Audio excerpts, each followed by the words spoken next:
కడపలో మహానాడుకు భారీ ఏర్పాట్లు. తెలుగుదేశం పార్టీ మహానాడు కార్యక్రమాన్ని కడపలో ఘనంగా నిర్వహించేందుకు అన్ని ఏర్పాట్లు పూర్తి చేసింది.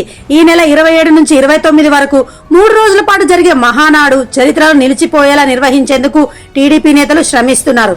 ఈ మహాసభకు 2 తెలుగు రాష్ట్రాల నుంచి సుమారు 5 లక్షల మంది నేతలు, కార్యకర్తలు హాజరు కానున్నారు. కార్యక్రమం కోసం కడప నగరం సమీపంలో 150 ఎకరాల విస్తీర్ణంలో ఏర్పాట్లు చేస్తున్నారు. భోజనశాలలు, వేదికలు, విద్యుత్ జనరేటర్లు వంటి ఏర్పాట్లను రాష్ట్ర వ్యవసాయ శాఖ మంత్రి అచ్చెన్నాయుడు, మంత్రులు నిమ్మల రామానాయుడు, కొల్లు రవీంద్ర, పి నారాయణ తదితరులు స్వయంగా పర్యవేక్షిస్తున్నారు. మహానాడు ప్రాంగణంలో బహిరంగ సభలు, ప్రతినిధుల సమావేశాలు, భోజన ఏర్పాట్ల కోసం 125 ఎకరాల భూమిని వినియోగిస్తున్నారు. వాహనాల పార్కింగ్ కోసం మరో 300 ఎకరాల స్థలాన్ని సిద్ధం చేశారు. భద్రతా చర్యలపై ప్రత్యేక దృష్టి పెట్టబడింది.